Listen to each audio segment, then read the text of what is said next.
What's up everybody, and welcome back to the channel and to another Outriders video. Previously we released two builds in the debuff category, a Pyromancer as well as a Devastator. The aim of both of these builds was to debuff enemies and buff up your own teammates' damage while still being capable to run CT-15s in a way, kind of like a hybrid build, but with the focus of course being on co-op play and increasing the damage of whoever runs with you. Continuing on with the series, today we're going to look at the Trickster, probably the most hybrid version of this build yet, which meaning that it's equally capable at dealing fantastic damage on its own, but also through their own unique slow mechanics, which is present on the Trickster side, able to offer some interesting debuffs. But as usual, if you do find this video useful or you enjoyed it in any way, please do like and subscribe to the channel. Maybe share the video with a buddy. It really does help the channel grow a lot, and it just means a whole lot to me. But without any further ado, let's go.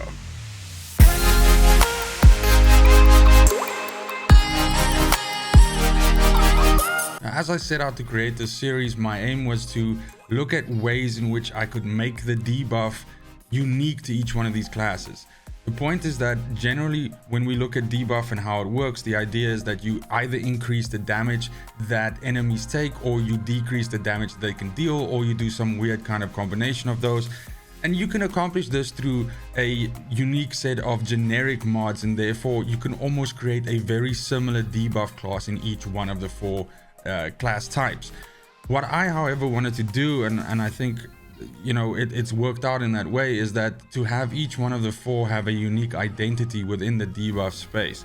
And Trickster is very well positioned for that due to the fact that you can easily access slow, which is a status that's not unique to Trickster, but definitely features in a lot of Trickster's moveset. Therefore, I started building this with the AP Trickster blueprint and essentially fleshing it out from there. There are certain skills which are unique to the Trickster, Time Rift, for example, Venator's Knife, Temporal Blade, which have baked in status effects to them, just like you have on the Pyromancer side, for instance, where you have Burn. So Trickster has slow attached to a lot of its skills, and the idea for me was to exploit that as much as possible. Now, because we're sticking with the AP Trickster blueprint, you're still ending up with a character that by itself deals quite a lot of damage and is also virtually very much unkillable, depending on, of course, how you deploy these skills and the order in which you hit the enemies with them. This is why I feel like Trickster is the true hybrid, or the first real hybrid between the two classes before this that I've built. And that's because you are able to push out a lot of damage and compete with the straight DPS classes, while also still accentuating their damage and offering a lot of basically CC in the way of slow. Slow is funny this way because it of course doesn't block damage, it doesn't stop enemies from doing anything, but it slows them down to the point where you can essentially kill them before they fire off any abilities. And it is just extremely good at controlling the battlefield, where if you are being pushed from two different areas, you can often, as a Trickster, lock down one side completely and essentially concentrate on the other side and deal damage there. Or in the case of, let's say, monster maps, where you naturally have this sort of funnel-like movement as enemies move towards you, you can manipulate things like Time Rift and Venator's Knife to lock down the entire corridor and either kill everything outright or position them in such a way that your teammates can, kill them out as well.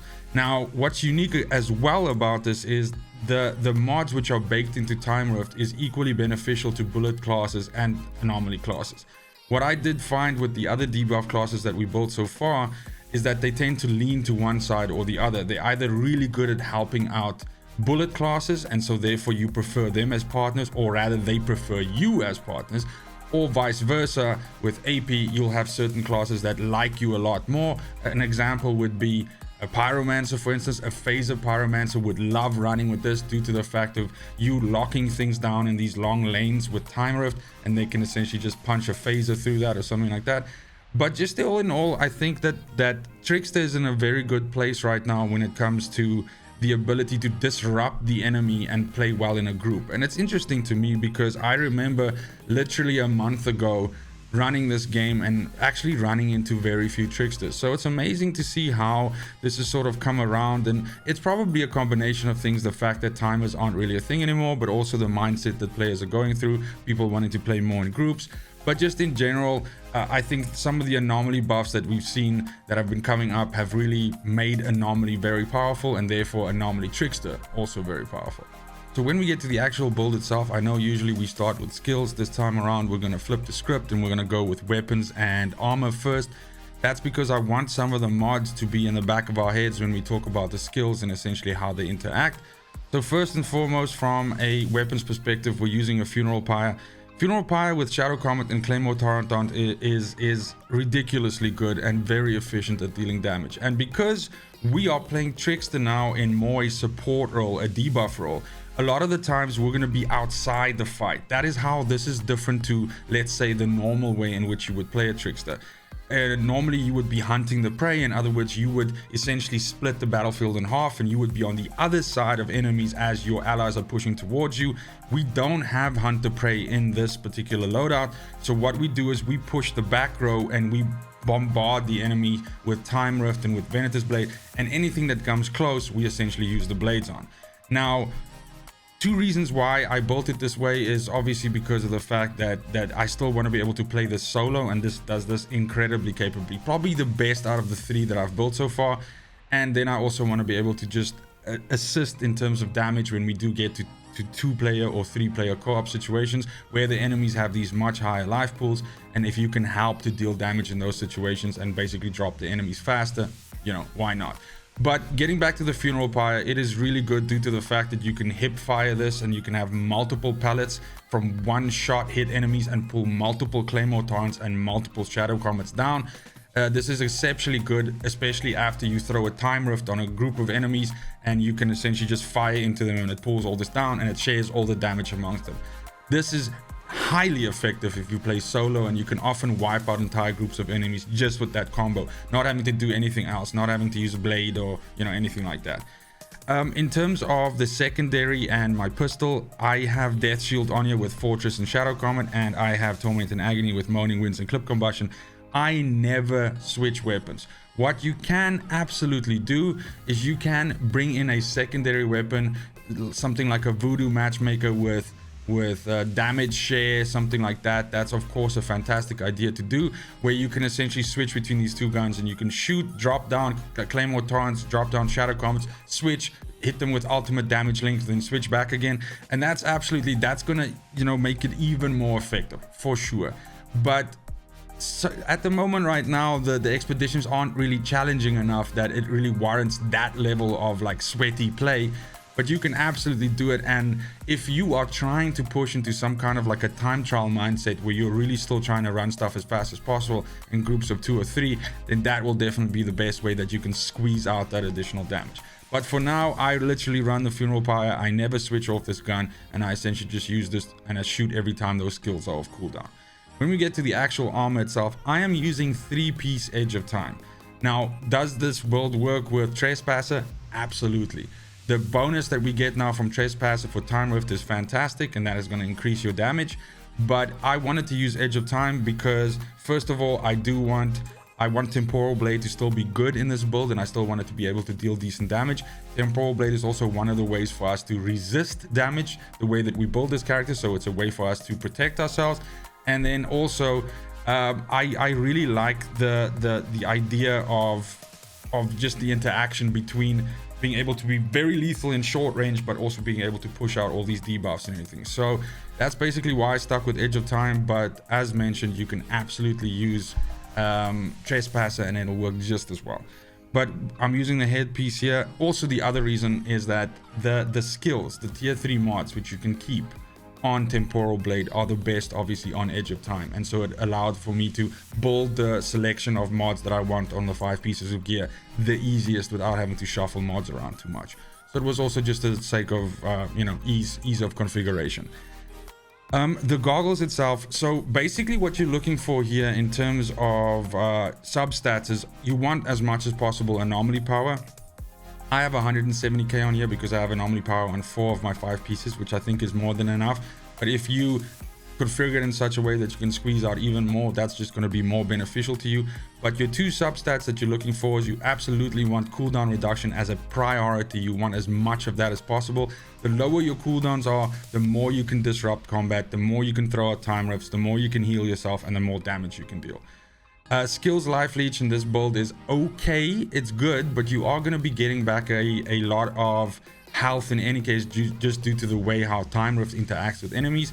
So what could also work well here is status power. Status power increases the time that enemies are slowed for, and this is really good as well.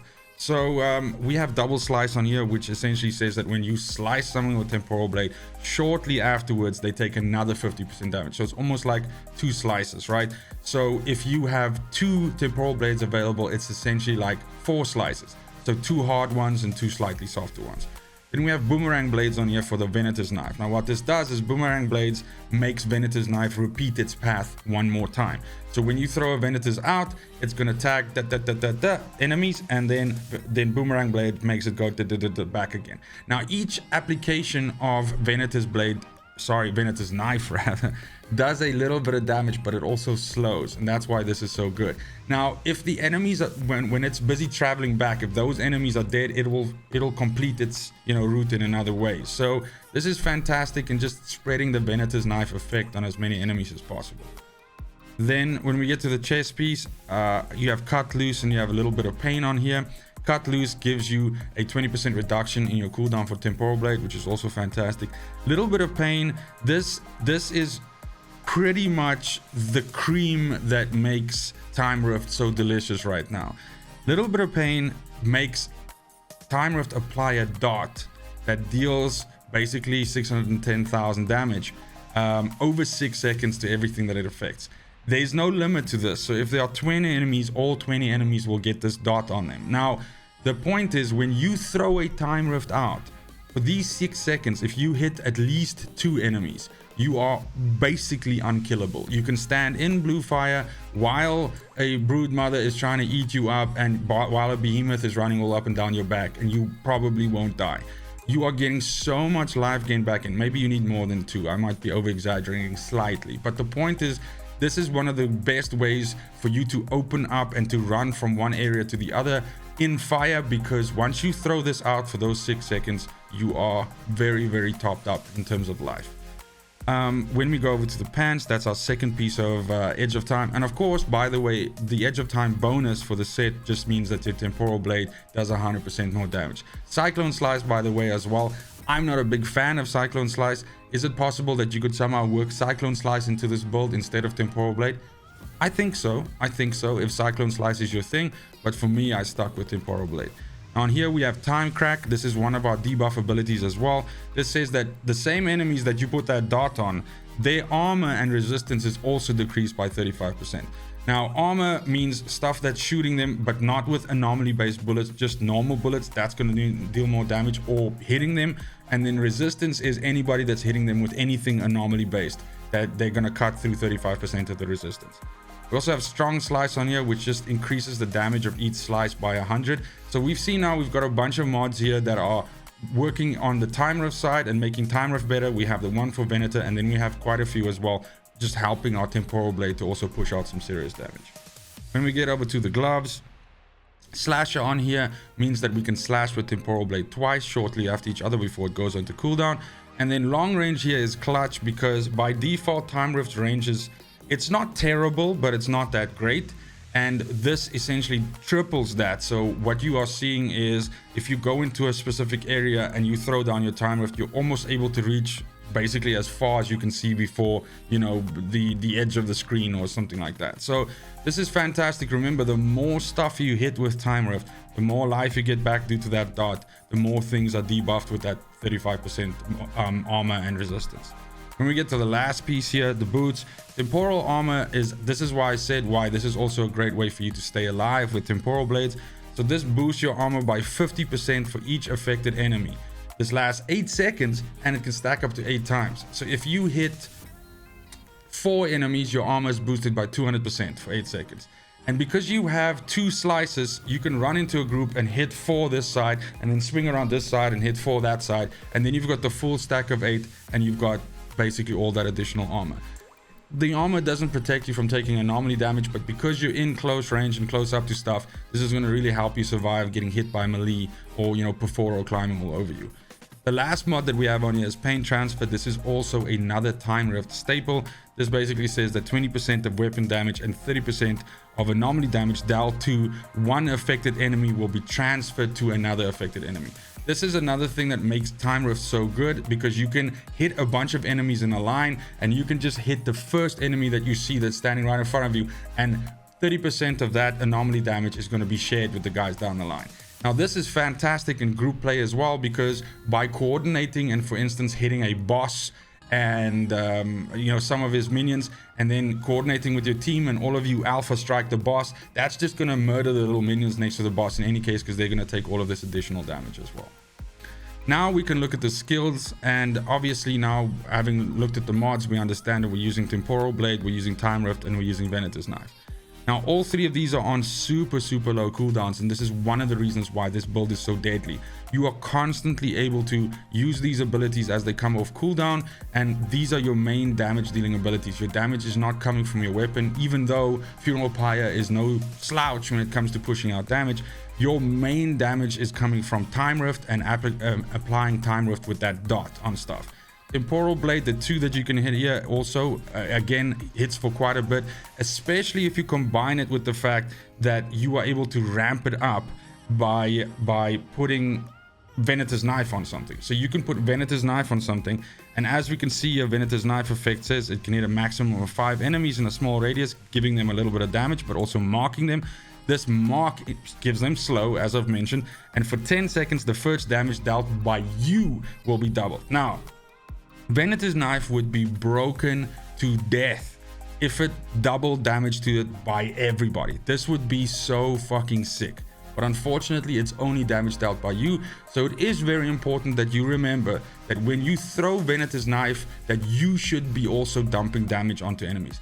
Even though Venator's Knife does a little bit of damage and slows them, for you to get the maximum benefit from using Venator's Knife, you should also be dumping abilities or doing damage specifically from your side to the enemies that are marked with the Venator's Knife, because that's just going to deal a whole lot more damage.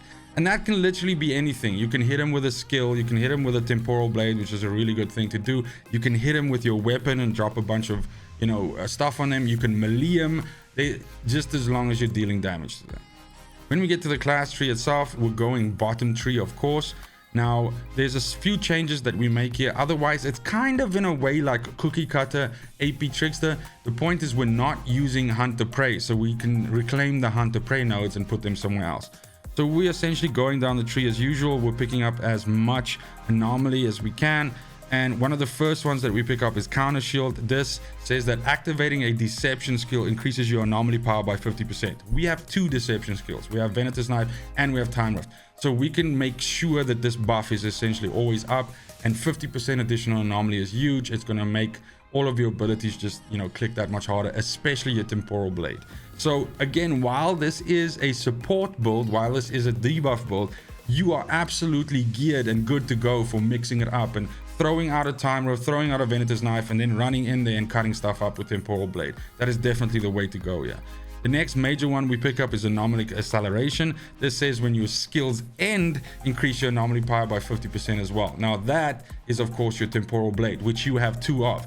So you can have unique situations here where you can have both of these increases active at the same time, essentially by throwing a Venator's Knife, then for 10 seconds you get 50 more, and then when you Temporal Blade again, you have 50 more. So you can just boost your AP to huge levels here. Then the next big one we pick up is Scion of the Void. This says at the end of a damage kill, increase your armor piercing by 30 and your resistance piercing by 25%. Resistance piercing, and it's important for you to be able to, as a debuff class, pierce as much as possible resistance. Remember, if your abilities which debuff the enemy are resisted and they don't apply, then you're kind of like failing half of the thing that you're supposed to be doing, or let's rather even say the majority of the thing that you should be doing on the battlefield. So damage resistance piercing is exceptionally important, I would say. Wow, that I really struggled to get through that. Then last but not least, we do pick up Altered Executioner. Now this says that for each enemy in close range, your anomaly power is increased by 6%. Now we do pick this up, even though a lot of the times you will not find yourself in close range. However, if you get bum rushed by a bunch of enemies, this is going to make you much more capable of killing them off you very fast. And secondly, if you do employ this style that I mentioned just now of dumping your abilities from afar and then going up and mixing it in, or going in and mixing it up, it works both ways, doesn't it? Then this is also just gonna dramatically increase the damage that you're able to push out, especially once again with those temporal blades, which you have two of. That's it for the build, guys. Let me know if you've built this before, if you have some recommendations on how to change this, if there's something that you're interested in trying out. I used it almost exclusively in a stream that we did last night where we were carrying people through CT15 content, and it performed exceptionally well. A lot of the times I was either in second or first place in terms of damage, if that's something that interests you, you know, how much damage you're dealing. But more than that, the general comment that most players, when we had finished the run, and this was people, you know, coming up with CT1 and needing a hard carry, you know, guys coming at level 1, but also people running at CT15 with very, very capable CT15 expedition characters that are just running with me just for shits and giggles. The sort of like underlying comment was how easy and carefree the run was, and that nobody was ever in any danger of being pushed down for life or anything, just because of the fact that you have this much, you know, CC and general control over the battlefield with the slows. So if that's something that, if you're on the fence about whether you want to play debuff or whether you rather want to stick as the damage dealer, the main damage dealer of the group, this class might be the best of both worlds for you, because you will still shine due to the amount of damage that you push out, and in some cases you might even top the boards in terms of damage that you push out, if that's the thing that you want to accomplish. But on the other hand as well, you can then start dipping your toes into this sort of debuff playstyle and becoming like a bigger assistance to the people that you're running in the group with. Nonetheless, I think when we start thinking about things like dream teams and putting the perfect 3-man squad together to see how fast you can push through content, then I find it hard to not imagine a place for Trickster in that dream team. But that's it for the video. Thank you so much for watching, especially if you made it this far. Go ahead and check the description of the video. There's a Discord link in there. Come and join that if you're looking for people to run Outriders with, people to carry you, if you have questions about builds, or more importantly, if you just want to hang out with a bunch of cool people. We'd love to have you. But thank you so much. Have a fantastic morning, have a great afternoon, and have a super awesome evening wherever you are in the world. And until next video, fucking cheers. They want the best of me now, best of me now, best of me now, best of me. They want the best of me now, best of me now, best of me now, best of me.